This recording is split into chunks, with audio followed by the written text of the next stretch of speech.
Oh, by the way, guys, thanks a lot for nothing. I've been telling you about Tyson Fury's little brother, Will. I've been telling you about this guy for a year. 5, 6, 7 pieces. His name's not Will. Okay, his name is Tommy to start with. Why would you not correct me? Like, how would that never come up in any of the comments? All right, so we got Tommy Fury. Now, I don't know what it is that I did wrong. I have the largest audience out there. Nobody in this space touches me. That is me bragging for sure, but you guys also know how YouTube works. I'm not only audited, I'm publicly audited. My numbers are right in front of you.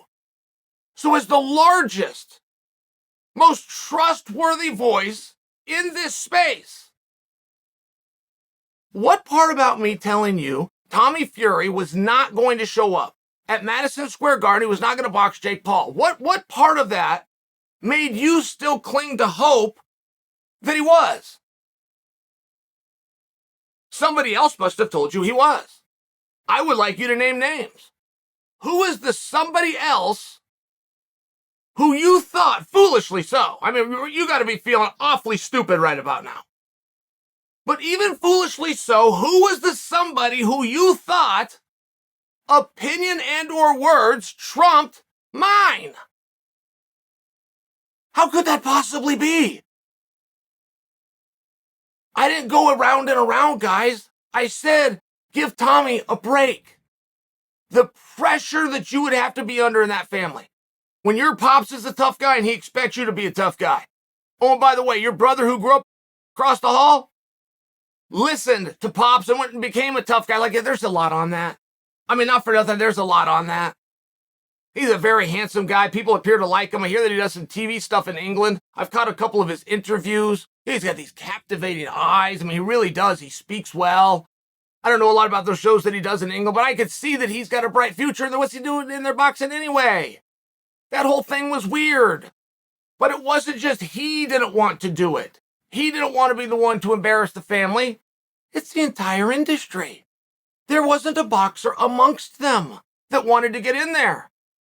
Jake Paul was getting teased for bringing in people from other sports. Jake Paul never revealed the secret. He took the bumps. He took the lumps you guys gave him. You don't want to fight a real boxer. Can't deal with a real boxer. Real boxer, get in there.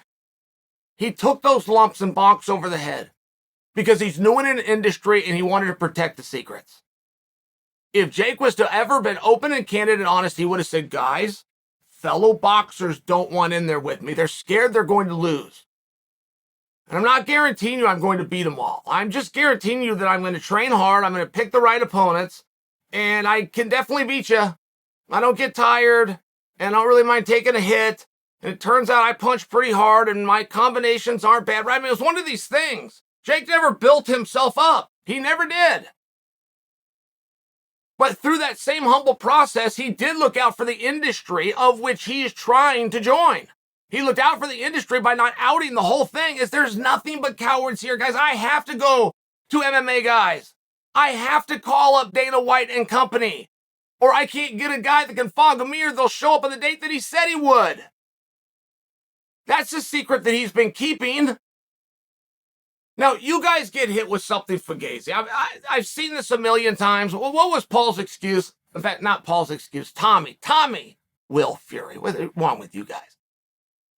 Tommy's excuse was a visa issue. He couldn't get in the country. Now, when I tell you, because that might intimidate some of you. Maybe you've heard about this on the news, or maybe you've been in that spot. When I tell you that he could have reached out to me, this is not an exaggeration. If he would have reached out to me and I said, hey man, I don't know what to do, and he would have gone on social media and embarrassed me. No, he can reach out to me. I've been in politics. I've been in government. I can get him into the country. And I made that very clear. There's a very clear offer. Now, Jake Paul's team had looked into it. There was a couple of steps that he could do. He'd go right to the embassy in the country he's in. The point that I'm trying to get to you, this was very easy fix. So when we saw this visa business, this was the way out that he had been searching for. He was planning on saying his shoulder got dislocated. He was planning on falling off a ladder and saying his ribs were broke. Like whatever plan he hadn't got to yet because he didn't need to, because now He's got transportation issues. Fine. It's not as though any of us believe this. It's not as any of us believe that that's really going to stop the fight. The fact that he can't get into the U.S. today for a fight that's 45 days from now. We get it. But he wasn't fully busted.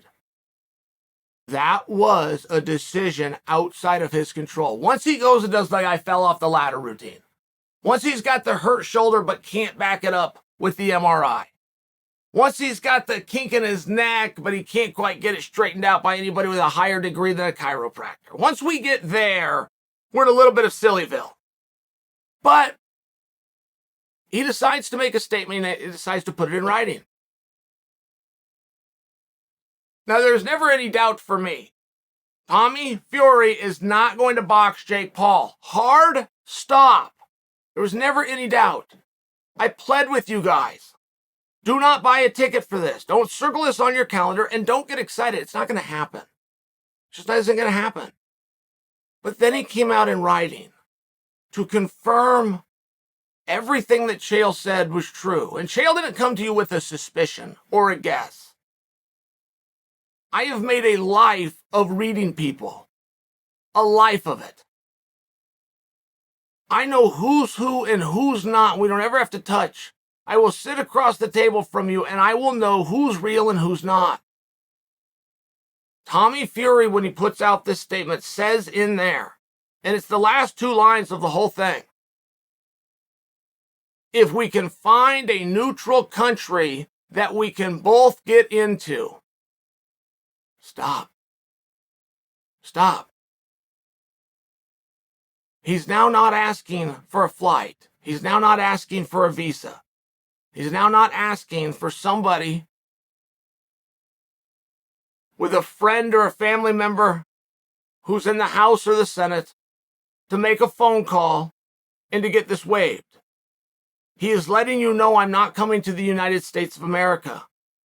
The United States of America is not a neutral country. That is the home country of my opponent. I'm not doing that. He then knew the only way this fight gets saved. Now, Tommy isn't worth it, but he knew it was still a possibility, which is Jake and Eddie Hearn and company pack up and they fly back across the pond. They just set it up in England. We come to you. That's why it was important it was a neutral country, because he wouldn't be able to take the fight in England. That's his hometown. That would be unfair to Jake. So once you read that, and once it's in writing, once it can't ever be taken back, he did show us how accurate I was when I told you this fight was never going to happen. Jake is not looking for a neutral country. A guy like me doesn't look for a neutral country. As long as that check isn't rubberized, I will come to your backyard. That's not tough guy talk. You line the streets, and your best friend can be the referee. There's some of us that don't care about those things. But he had to make it clear that it was a neutral country. Which is the exact same thing as saying, I am not going to fight you, Jake Paul.